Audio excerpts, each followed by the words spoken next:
And we're back for the final segment of our show. Dwight Lilly to my far left, Kenny Bent to my immediate left, and I haven't asked anyone yet, what are your credentials? You're not just here off the turnip truck. I mean, what brings you to this table that gives you the experience and education and background to be able to talk intelligently about this? Well, I'm a general engineering contractor. I've been building both wastewater and potable water treatment plants for about 35 years, that and pump stations. And then in amongst that mix, I've been in the mining industry, actually going back to the 70s. I still have an interest in a couple of mining projects, so it gives me a little bit of geologic perspective on the whole thing. And mining is, especially gold and silver, is huge water rights issues, because you really can't, especially gold, you can't really mine it very well without water. Well, it all, when you come to processing ore, actually I spent most of my time in industrial minerals, but even in that, for the beneficiation, we need water, yeah, sure. And then I actually drilled water wells down in Victorville, Hesperia, Phelan, that area for a short time back during the 80s. And Dwight, what is your background? Well, I've been in business for about 35 years. My background as far as this subject is concerned, I was partners in a mobile home franchise up in the Seattle area. We had 3 mobile home dealerships, complete service department. We developed land, we placed manufactured houses in developments. And so, although I've not been out there digging the ditches myself, I've been through the permitting process, dealing with King County and Pierce County, Washington, going, where you have to get the engineering done, you have to get all the plats approved, on and on, like the subdivision type stuff we've been talking about here. So when I came here, when this subject comes up about water wells and that, I know about it somewhat from that end, but not from the end of down here in Nevada. So it didn't take me very long to catch up to speed what could happen, Sure. in this field. The financing involved, the marketing involved, and so forth. I understand it, I think, from the utility company standpoint and the developer standpoint, because I was on that end at one time, those type of interests, but now I'm on the consumer end, and so I think it gave me more of a well-rounded. I graduated from the University of Washington in 1971, and worked for an aerospace company before going into business for myself. Okay, now, how does the average Joe, how does the average well owner in the Nye County, or someone that wants to be a well owner, or someone that's friends or a relative of a well owner, how do they get involved to have their voice heard rather than just take it, laying down? Okay, well, that's one of the, we mentioned the Prompt Well Owners Association that we've had formed. It would be a matter of contacting us. I think my email address was placed up here earlier, and they can contact me by email through my radio program that I host. And if they want to, get in touch with me, I don't want to put my cell phone number out here, but contact Kenny or myself, Greg Dan, John Basta, Frank Mazzario. We can get you an application if you want to join the Well Owners Co-op.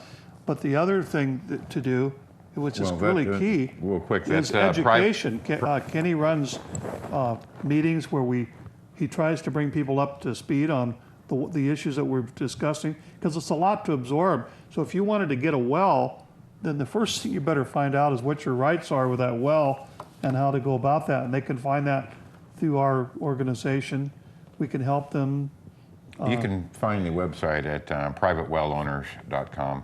Yeah, I'm sorry. There was a change in that. And I host meetings on Wednesday nights, 7 o'clock, 110 Emory Street, right next to the Red Sky Barbecue.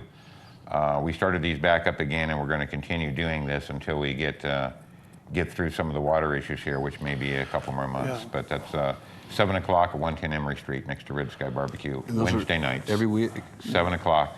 Right now, there's things coming we need to kind of be up and ready for and get up to speed. So as long as people are interested and want to participate and want to learn, we're going to keep doing it. Any of the commissioners that are, I guess, sitting commissioners that are involved in any way, in a positive way? Yes, in a very positive way, is both Donna Cox and Mr. Frank Carboni.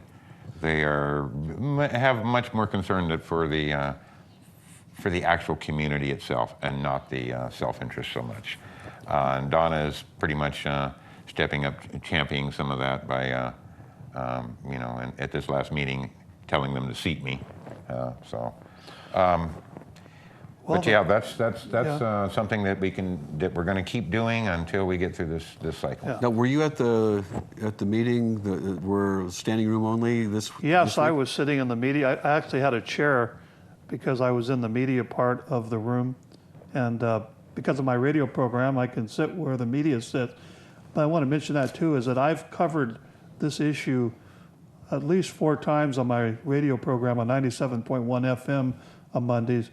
And we had a part 1 and part 2 edition of it where we went into a lot of detail about water. I'll probably try to do a replay of that. I would say for the community to itself, get involved in these meetings, listen to these radio shows, go to Kenny's meetings, come down to the Prump Well Owners Association, even if you just want to sit in and hear what's going on before joining. But we need help. We're going to have to get organized. There's over 11,000 private wells in this valley here. So if we have that, there's a meeting at 10 a.m. on October the That's the well 22nd. owners. Yeah, at the Moose. That's the next well owners. Our well owner meetings are at the Moose Club, which is kind of down by the public library. I can't remember if it's 2nd Street or what, but we have those meetings there. There's a big parking lot there. Come down and join us at 10 o'clock in the morning, and you'll get brought up to speed. You have to get involved in going to the public meetings. I didn't find out anything until I started getting involved in going to the Water District Governing Board meetings, this phony committee that they set up. I keep calling it is, so I'm just going to call it what it is. The Water Advisory Board, phony Water Advisory Board. Who put it together? One of those meetings. I go to the planning department, meetings. I go to the commission. If you don't get involved, if you're ignorant, then you get preyed on. This advisory board, the Basin 162 Groundwater Management Plan Advisory Board, was set up by the county commission. So they serve the county commission. This was largely because the water district governing board did not want to take on that local issue. It was a hot can of worms. But what is happening here is they're trying to take on a life of their own by calling this stage 1 of the plan. They're trying to actually get in to implement it and not realizing that all an advisory board is supposed to do is gather up the best information they can and present it right back to the county commission. Right. And they're definitely trying to, I think they're trying to outlive the county, maybe, I'm not sure. It's a test of a corporation, I think they might win. Interesting. Yeah, it has taken on, it's, if you want to see non-democracy in action, then you need to go down to one of those meetings and watch it. Well, I think the important thing people need to know that anybody that's been to these last meetings, they'll know, and the reason they don't want me sitting on there bringing in conversations is because this bill is the way they want it, or this plan. They've come out and said that they didn't want me sitting up there because I'll rehash things, and they've got it just how they want. They're not making any flexibility. There's not going to be any changes in it. So I would say basically because of that stubborn-headedness about it, that this bill needs to, this plan needs to be just thrown in a trash can as it is in its entirety. And some of there were some good ideas in this plan, and we can go back in the trash can and maybe fish them out later and work with those. But we do need a plan as a community, because this unmitigated growth and this has happened because there wasn't. Well, here's the thing is I don't understand too is at one time Prump was a very fast-growing little town, and then it skidded to a halt, and that was for a number of reasons, mainly because the economy just took a dump.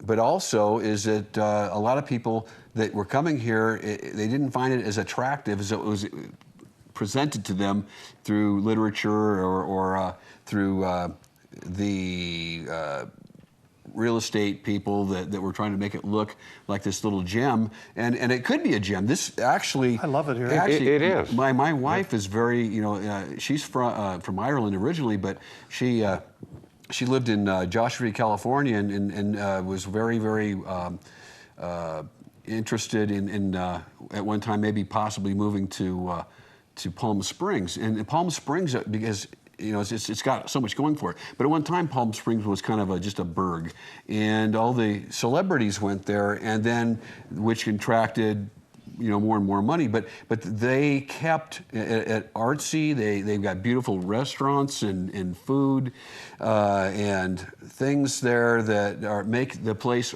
you want to go to. Whereas in Pahrump, we're kind of like in our infancy right here, where we could be like a Palm Springs and away from the big city in Vegas, but have a little gem here. But it's not being done because the planners aren't doing anything. Well, I think in part, a lot of people are here because of the concept of liberty and freedom, more so than the independence, more so than the flashy. Well, I'm not talking about flashy. I'm talking about just being able to have. The people that have stores here and shops and whatever, they always fall on their faces, and it's not their fault because people just go to Vegas. Well, think about it, Tom, though. It's kind of like a gold rush atmosphere that existed when that boom was going on. People weren't paying attention. They built it out without really any thought about it. I think there's about 4 different areas that were considered downtown. So it never really created a downtown shopping district where you could have, you know, walkways and that. They didn't pay any attention to that. That while it was being built out, did you know that we're under an order from the Environmental Protection Agency on dust in this area? Because while this development was going on, God, there was dust flying, people were coming down with asthma and everything else. Nothing was being done to protect the health and welfare of the people. It was all about grabbing money. So you're right, we could be, and I could envision that of being a Palm Springs type area. But you have to have reasonable people running the county and the town, and you can't have this attitude that let's just turn it loose to the wildcatters and let them, waste the land. They built this town up, and this is what we have. How are we going to recapture that? Get it back under control is what we're left with. Well, we, the people, are left solving the problem that the county government, the town government, and the developers never paid any attention. We're a microcosm of the federal government. Because we got they've taken on a life of their own. They're not supposed to. It's supposed to have been the founding fathers intended this country to be. That'd be a great program. We'll be next time. All right, we're about out of time, and we'll see you in 3 weeks. Take care. Hey, thanks, Tom.